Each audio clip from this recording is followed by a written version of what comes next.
کہ لوگ جو ہیں، حدیث کے الفاظ ہیں کہ لوگ سنت کو چھوڑ کے کسی اور راستے کی پیروی کریں گے. People would follow a way of life other than mine, یعنی اللہ کے رسول کہہ رہے ہیں نا کہ میرا راستہ چھوڑ کے کسی اور راستے کی پیروی کریں گے. جسے کہتے ہیں نا کہ رسول اللہ صلی اللہ علیہ وسلم رول ماڈل نہیں رہ جائیں گے، رول ماڈل کچھ اور پرسنالٹیز بن جائیں گی جن کو لوگ بڑے شوق سے فالو کریں گے. مطلب یہ ہے کہ رسول اللہ کی وجہ سے داڑھی نہیں رکھنی، لیکن یہ ہے کہ اگر کسی پاپ سنگر نے رکھ لی ہے تو وہ اس کی تقلید میں ضرور رکھ لیں. اب اس وجہ سے شلوار ٹخنوں سے اوپر نہیں کرنی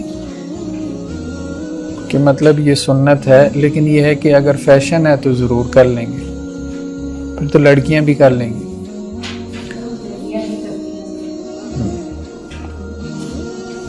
تو اب وہ تمام کام جو سنت کے نام پہ ہم نے مطلب اس کو چھوڑا ہوا تھا کہ جی ہم سنت، معاشرے میں ہم اجنبی بن جائیں گے، یہ کیا لوگ کہیں گے مذہبی آدمی ہے. اب آپ دیکھیں وہ سارے کام ہو رہے ہیں فیشن کے نام پہ ہو رہے ہیں، وہ سب کام فیشن کے نام پہ. اب تو بلکہ جو ایڈ آ رہی ہیں ان ایڈز کے اندر داڑھی والا آدمی بڑے دھیان سے دکھایا جاتا ہے. ٹھیک ہے، تو اب یہ سب کچھ ہوگا، لیکن ظاہری بات ہے کہ یہ سب اب جب آپ فیشن کے نام پہ کر رہے ہیں، کچھ اور لوگوں کو فالو کرنے کے لیے کر رہے ہیں ان کے نقش قدم پہ، تو اس کا تو اس طرح سے ریوارڈ یا اجر و ثواب نہیں ہے نا. ٹھیک ہے، تو اب حجاب کی انڈسٹری بھی ایک پوری فیشن انڈسٹری بنتی چلی جا رہی ہے. تو اب جیسے مختلف ہم دیکھتے ہیں نا، نیشنز ہیں، قومیں ہیں، ماؤ زے تونگ ہے، اب چائنیز اس کو جو ہے وہ آئیڈیلائز کرتے ہیں. ٹھیک ہے، کمال اتا ترک ہے، ترک اس کو آئیڈیلائز کرتے ہیں. ہمارے ہاں جیسے جناح کو آئیڈیلائز کیا جاتا ہے، محمد علی جناح رحمہ اللہ. اب لوگ ان کی جیسی ٹوپی پہنتے ہیں نا، تو یہ ہوتا ہے نا ایک پرسنالٹی سے آپ متاثر ہیں تو آپ اس کے جیسا بننے کی کوشش کرتے ہیں. تو رسول اللہ صلی اللہ علیہ وسلم نے کہا کہ میرے جیسا بننے کی کوشش نہیں کریں گے مجھ سے متاثر ہو کے، انفلوئنس ہو کے، لیکن یہ ہے کہ کچھ اور لوگ جو ہے وہ آئیڈلز بن جائیں گے کہ جن کی پوجا کی جائے گی یا جن کو فالو کیا جائے گا. دوسرا ایک یہ تو بہت ہی جو ہے وہ مطلب ایسے لگتا ہے جیسے یہ تو بہت عرصہ پہلے پوری ہو چکی ہے. وسلم نے فرمایا کہ قوم کا کمینہ ترین آدمی ان کا سردار بن جائے گا. تو جب یہ تم دیکھ لو تو اس وقت قیامت کا انتظار کرو. یعنی قوم کا رذیل ترین آدمی، ذلیل ترین آدمی، وہ ان کا حکمران بن جائے گا. تو یہ تو ہم دہائیوں سے دیکھتے آ رہے ہیں کہ ہمارے ہاں حکمرانی جو ہے وہ دہائیوں سے، عشروں سے ایسے لوگوں کے پاس رہی ہے کہ جن کو عوام الناس جو ہے وہ جھاڑ جھنکار سمجھتی رہی.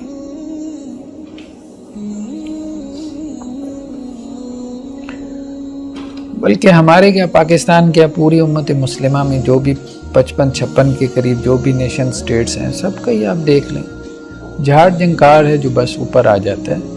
ایک اور علامت جو کہ حدیث میں بیان ہوئی ہے کہ ایک آدمی کی عزت اس لیے کی جائے گی تاکہ لوگ اس کے شر سے محفوظ رہیں.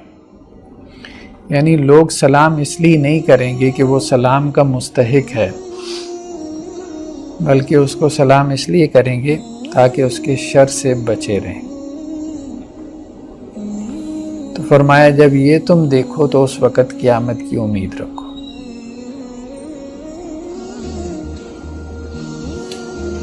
اور یہ سب ہماری سوسائٹی میں ہو رہا ہے نا. مطلب اب لوگ کسی کے عہدے کو، کسی کی پاور، کسی کی اتھارٹی، کسی کی مال و دولت، ٹھیک ہے، وہ کسی کی گاڑی کو سلام کرتے ہیں نا، اس کے نیکی، تقوی یا مطلب پرہیزگاری، یہ چیزیں تو بہت پیچھے چلی گئی. وہ جو اللہ کے رسول صلی اللہ علیہ وسلم کی ایک حدیث ہے نا، وہ کتنی موٹیویٹنگ حدیث ہے، لیکن اب یہ چیز ہمیں بالکل سوسائٹی میں نظر نہیں آتی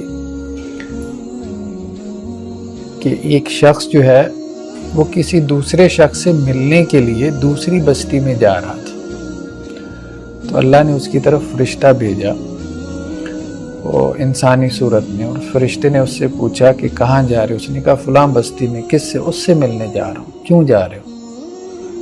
کیا اس نے تمہارے ساتھ کوئی احسان کیا تھا؟ نہیں، کوئی احسان نہیں۔ کوئی رشتہ داری ہے؟ کوئی رشتہ داری نہیں۔ پھر صرف اللہ کے لیے۔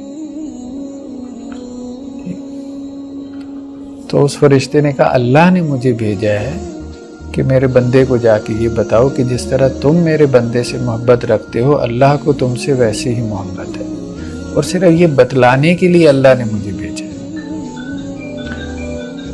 تو اب مطلب یہ ہے کہ ہمارے جتنے بھی سوشل انٹریکشنز ہیں، جتنے بھی ہمارے سماجی تعلقات ہیں، ان سب کے پیچھے آپ دیکھ لیں کہ انسان کا ذہن، انسان کی سوچ کہ کبھی مجھے کچھ فائدہ ہو جائے گا اس سے، یا اس کو مجھ سے کوئی فائدہ ہو جائے، وہ والی بات نہیں رہی کہ اللہ کے لیے کسی تعلق کو قائم کیا جائے یا قائم رکھا جائے۔